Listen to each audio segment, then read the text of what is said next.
말씀은 누가복음 17장 1절로 6절의 말씀입니다. 함께 봉독하심으로 하나님 말씀을 받으십니다.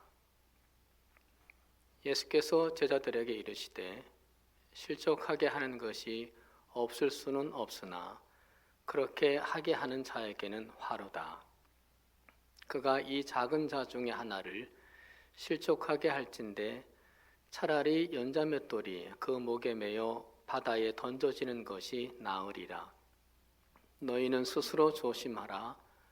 만일 내 형제가 죄를 범하거든 경고하고 회개하거든 용서하라.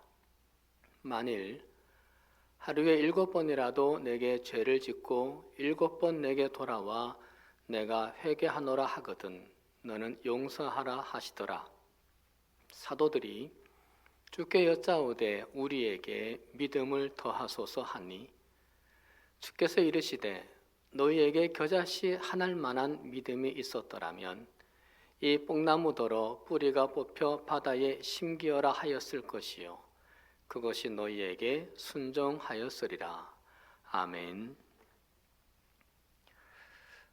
우리는 모두 다 누군가의 영향을 받고 살고 또 누군가에게 영향을 입히고 살아갑니다. 우리가 다소라도 행복한 것이 있다라면 살아오는 동안 만난 여러 사람들 중에 그 어떤 사람에게 내가 좋은 영향을 받은 덕분일 겁니다. 지금 우리는 다른 사람들에게 어떤 영향을 미치고 살고 있을까요?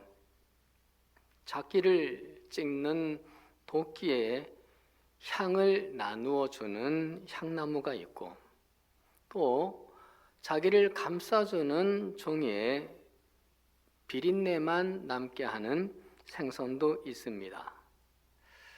저와 여러분은 과연 향을 주고 살아갈까요? 아니면 비린내를 주고 살아갈까요? 이런 질문을 스스로 하고 보니 오늘 본문의 1절, 2절의 말씀이 두려움으로 다가옵니다. 실족하게 하는 것이 없을 수는 없으나 그렇게 하게 하는 자에게는 화로다. 그가 이 작은 자 중에 하나를 실족하게 할진대 차라리 연자맷돌이 그 목에 매여 바다에 던져지는 것이 나으리라. 우리가 남을 걸려지게 하지 않는 사람, 이 세상에 그 누가 한 사람이라도 있겠습니까? 누군가가 내 말과 내 행동에 걸려 넘어졌다고 할 때 그것이 나의 의도나 나의 본의에 관계없이 일어날 때가 있습니다. 그래서 믿음의 사람은 항상 내가 하는 일이 떳떳하다 할지라도 내가 하는 일이 정당하다 할지라도 그것이 혹시 만드는 그늘은 없을까? 누군가에게 그늘은 주지 않을까?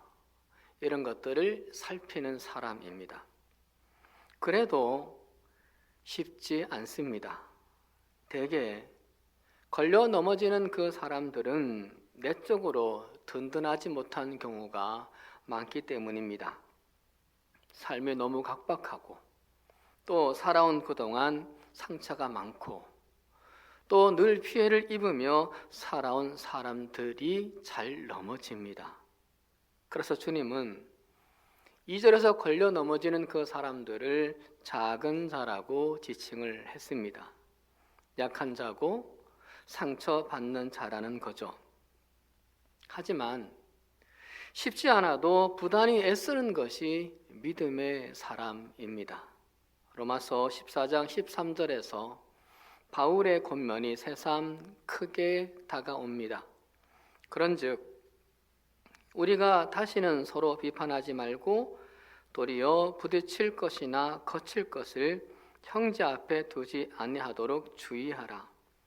성도로 살아간다는 것은 나 좋을 대로가 아니라 항상 형제자매를 배려하며 조심스럽게 살아가야 한다는 것, 그것 우리가 잊지 않고 살아갈 수 있기를 바랍니다.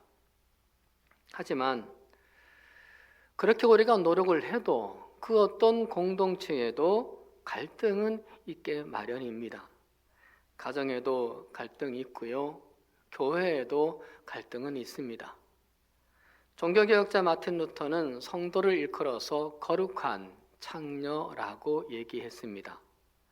성도는 거룩함을 지향하고 살아가는 사람이지만 여전히 옛 삶의 간섭에서 벗어나지 못했기 때문이라는 거죠. 그러니 우리가 더욱더 거룩을 추구해야 하는데 자꾸 자빠집니다. 그렇게 넘어지고 자빠진다고 해서 그것을 당연시 여길 수는 없습니다. 3절에서 말씀하시죠. 만일 네 형제가 죄를 범하거든 경고하고 회개하거든 용서하라. 예수님의 처방은 아주 간단합니다. 경고하고 용서하라. 하지만 이게 말처럼 쉽지가 않죠. 먼저 경고하라고 하시는데 우리는 형제 자매의 잘못을 보는 경우에 못 본 척 할 때가 많습니다. 너그러워서가 아니죠.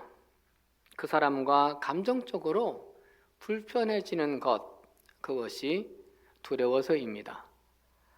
만나면 아무 일도 없었다는 듯 웃으면서 대하기는 하지만 우리 마음의 앙금은 계속 남아있게 됩니다. 때로는 더 짙어지는 경우도 많죠. 마태복음 18장 15절로 20절에서 형제가 죄를 지으면 단둘이 있는 자리에서 충고하라고 권합니다.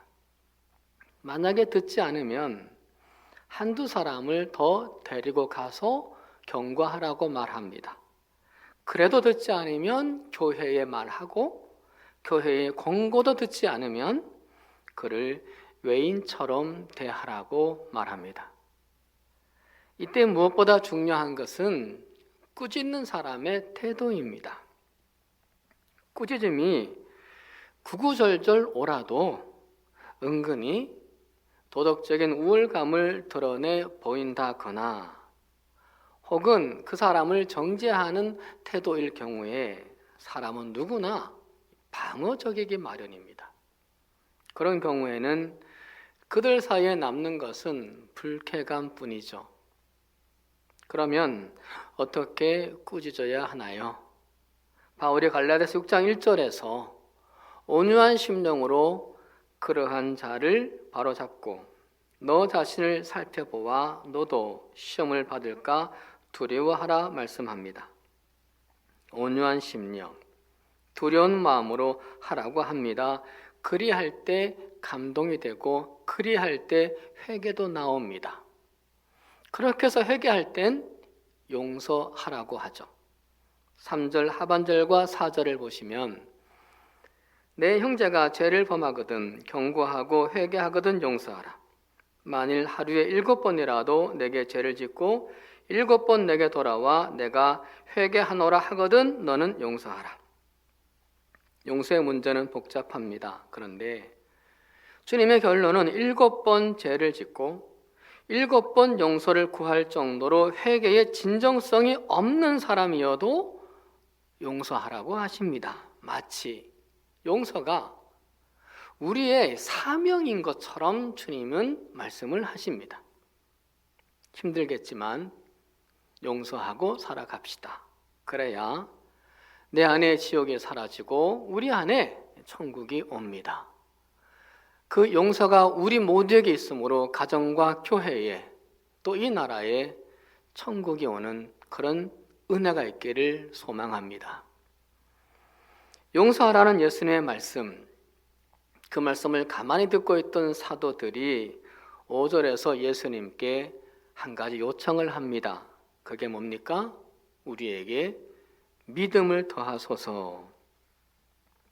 왜 이런 요청을 했을까요? 믿음이 더 있으면 다른 사람을 실족하지 않을 것 같고 다른 사람을 용서할 수 있을 것 같아서였습니다. 부자가 되게 해달라거나 출세하게 해달라거나 또는 건강하게 해달라는 것이 아니라 믿음을 달라고 하는 것, 기특한 모습입니다.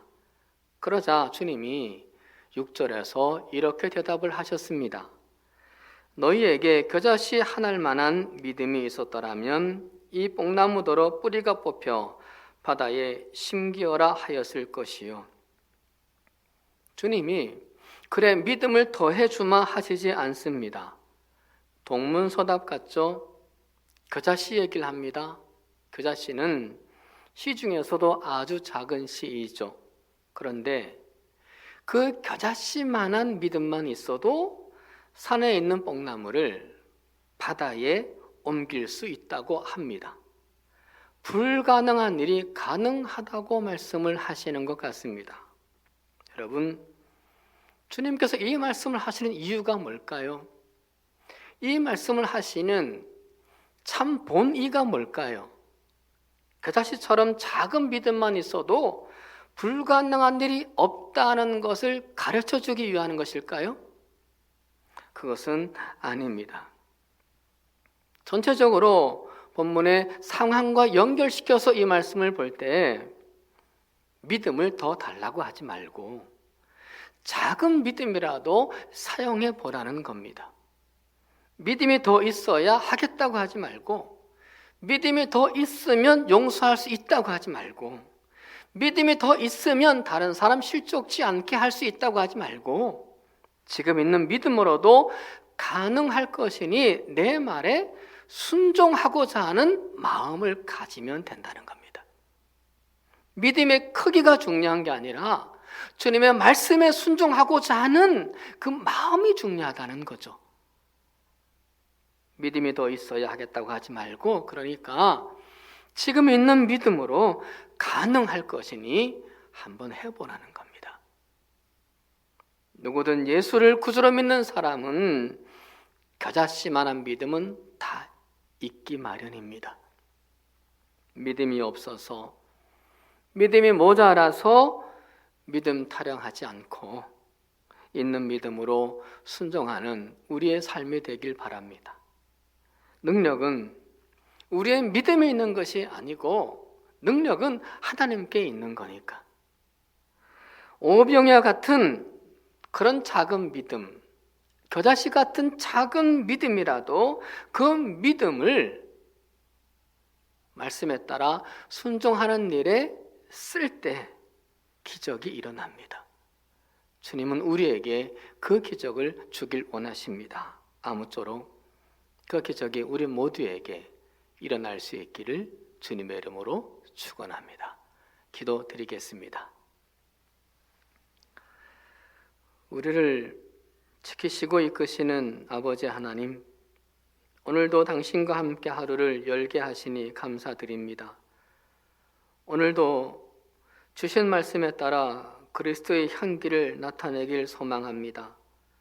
무엇보다 용서의 향기로 누군가에게 사랑을 건네며 누군가에게 위로를 건네는 우리가 되길 원합니다. 행여 누군가를 실족치 않도록 주의하며 살아가는 그런 삶 되게 해 주옵소서. 다른 사람의 죄를 경고하기 전에 나의 삶을 돌아보고 형제의 티보다 나의 들벌을 먼저 회개하는 우리의 겸손한 모습 되기 원합니다. 형제의 티를 바로 잡을 때는 온유하고 두려운 마음, 사랑하는 마음으로 다가서는 우리가 되기 원합니다. 믿음을 더 주시면 하겠다고 그렇게 우리가 핑계하지 말고 지금 내게 있는 믿음으로 순종하는 우리가 되어 더 용서하는 사람, 그리고 다른 사람들에게 거침돌이 되지 않는 삶을 살아가게 주옵소서. 그래서 용서의 기적과 변화의 기적이 우리에게 있게 하여 주시옵소서. 이 시간 기도하는 우리들의 기도에 응답하실 하나님을 의지하고 모든 것을 맡기오니 하나님의 역사를 나타내 주시옵소서. 능력으로 응답하시는 하나님의 은총으로 우리 모두 복된 삶을 살게 하여 주시옵소서. 여전히 불안하고 위험한 우리의 삶을 안전하게 지켜주시고 평안한 날이 되게 하여 주옵소서.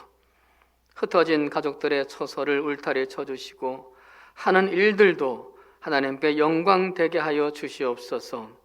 이 한 주간 기도한 우리의 모든 간구들이 가정마다 기쁨과 감사가 되게 하시며 기도하는 우리의 삶의 간증이 넘쳐나게 하여 주시옵소서. 오늘도 우리를 평안히 이끄실 우리 주 예수 그리스도의 이름으로 간절히 기도드리옵나이다. 아멘.